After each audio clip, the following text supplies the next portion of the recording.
नमस्ते। अच्छा लगा कि हम सब मिलकर समय जैसी चीज को समझने की कोशिश कर रहे हैं। ये एक ऐसी चीज है जिसे हम हर पल महसूस करते हैं, पर सच कहूं तो इसे समझना बहुत ही मुश्किल है। तो आज हम इसे 5 अलग-अलग लेवल पे समझने का एक सफर तय करेंगे ताकि हम समय को एक बिल्कुल नए नजरिए से देख सकें। तो शुरुआत करते हैं एल्बर्ट आइंस्टीन के एक जबरदस्त कोट से। ये एक लाइन ही अपने आप में ये बता देती है कि समय कितना बड़ा रहस्य है जिसकी पड़ताल हम आज करने वाले हैं। ये हमें सोचने पर मजबूर करती है कि जो हम समय के बारे में महसूस करते हैं शायद वो पूरी कहानी है ही नहीं। तो हमारा आज का सफर कैसा रहेगा? हम इन 4 हिस्सों में आगे बढ़ेंगे। हम अपनी रोजमर्रा की समझ से शुरू करेंगे और धीरे-धीरे फिजिक्स और फिलॉसफी के सबसे गहरे सवालों तक पहुंचेंगे। हर हिस्सा हमें समझ के एक नए लेवल पर ले जाएगा। ठीक है, तो चलिए शुरू करते हैं। Level 1, the universal clock. ये समय के बारे में हमारी सबसे बेसिक समझ है।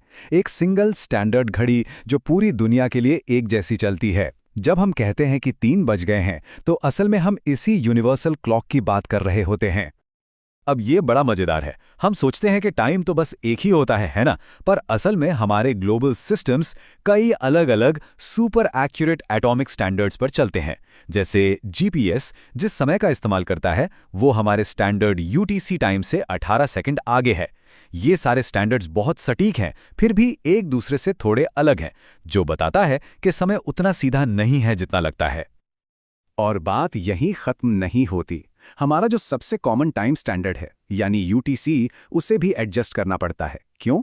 क्योंकि हमारी धरती की चाल थोड़ी लड़खड़ाती है। तो समय को सही रखने के लिए कभी-कभी हमें एक एक्स्ट्रा लीप सेकंड जोड़ना पड़ता है। मतलब हमारा स्टैंडर्ड टाइम भी पूरी तरह से फिक्स्ड नहीं है। तो चलिए अब आगे बढ़ते हैं अगले लेवल पर, जहां आइंस्टाइन की थियरी ऑफ रिलेटिविटी एक यूनिवर्सल घड़ी के हमारे पूरे आइडिया को ही पलट कर रख देती है। और यहां से चीजें सच में इंटरेस्टिंग होने वाली हैं। टाइम डायलेशन, ये वो आइडिया है जहां से दिमाग घूमना शुरू हो जाता है। इसका सीधा सा मतलब है कि समय सबके लिए एक जैसा नहीं चलता। अगर कोई बहुत तेजी से चल रहा है तो उसके लिए समय एक जगह रुके हुए इंसान के मुकाबले धीरे चलेगा। जी हां, समय सचमुच खिंच सकता है या धीमा हो सकता है। और इसका दूसरा पहलू है प्रॉपर टाइम।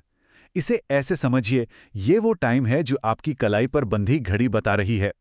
ये किसी भी ऑब्जर्वर के अपने रेस्ट फ्रेम का समय होता है और ये किसी भी 2 घटनाओं के बीच का सबसे छोटा मापा गया समय होता है। तो निचोड़ ये है, ये एक सीधी और गहरी सच्चाई है जो हमारे यूनिवर्स के काम करने के तरीके को तय करती है। स्पेस में गति सीधे सीधे समय में गति को प्रभावित करती है। एक अविश्वसनीय लेकिन 100% सच। और ये सिर्फ थ्योरी नहीं है, असल में होता है। म्यूऑन नाम का एक पार्टिकल है। जब ये रुका होता है तो बस 1.52 माइक्रोसेकंड जीता है, लेकिन जब ये लाइट की स्पीड के करीब भागता है तो इसकी उम्र बढ़कर 7.05 माइक्रोसेकंड्स हो जाती है। ये टाइम डायलेशन का जीता जागता सबूत है। तो सवाल ये है कि ऐसा होता कैसे है? ऐसा इसलिए है क्योंकि स्पेस और टाइम अलग अलग नहीं है। वो एक ही चादर में बुने हुए हैं, एक 4 डायमेंशनल ताना बाना जिसे हम कहते हैं स्पेस टाइम। हमारी गति सिर्फ स्पेस में नहीं बल्कि इस पूरे स्पेस टाइम में होती है।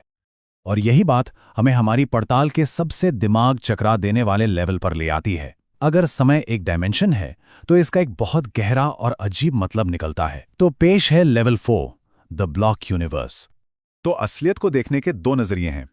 एक है प्रेजेंटिज्म, जो हम रोज महसूस करते हैं कि सिर्फ अभी का पल असली है, अतीत जा चुका है और भविष्य अभी बना नहीं है।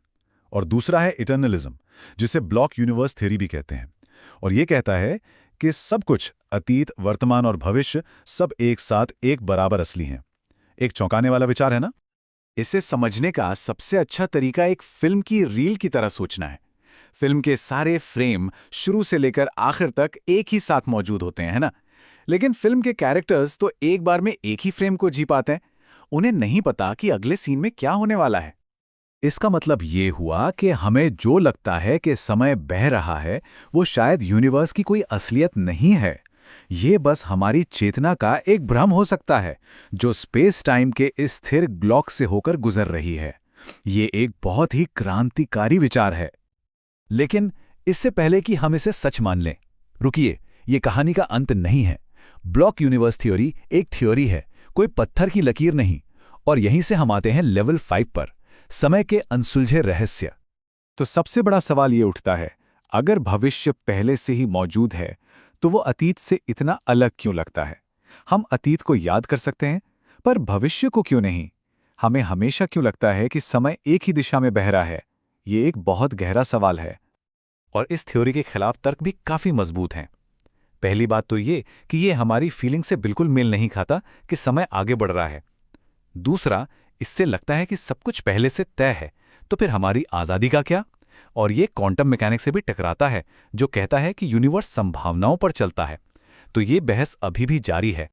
तो आखिर में हम कहाँ पहुंचते हैं? सच तो ये है कि समय की असली प्रकृति क्या है, ये आज भी विज्ञान की सबसे बड़ी पहेलियों में से एक है। हम लेवल 1 से लेवल 4 तक गए, लेकिन लेवल 5 हमें याद दिलाता है कि जानने और खोजने के लिए अभी भी बहुत कुछ बाकी है। तो मैं आपको बस इसी एक सवाल के साथ छोड़ना चाहूंगा। अगली बार जब आप अभी के इस पल को जिएं, तो जरा सोचिएगा, क्या ये बस एक बहुत बड़ी अनंत फिल्म का एक फ्रेम है जो हमेशा से था और हमेशा रहेगा? ये सोचने के लिए एक जबरदस्त आइडिया है। तो समय के रहस्यों के इस सफर में अगर मजा आया तो इस पेशकश को लाइक करें, अपने दोस्तों के साथ शेयर करें और ऐसे ही और भी ज्ञानवर्धक विश्लेषणों के लिए सब्सक्राइब जरूर करें। हमारे साथ जुड़ने के लिए धन्यवाद।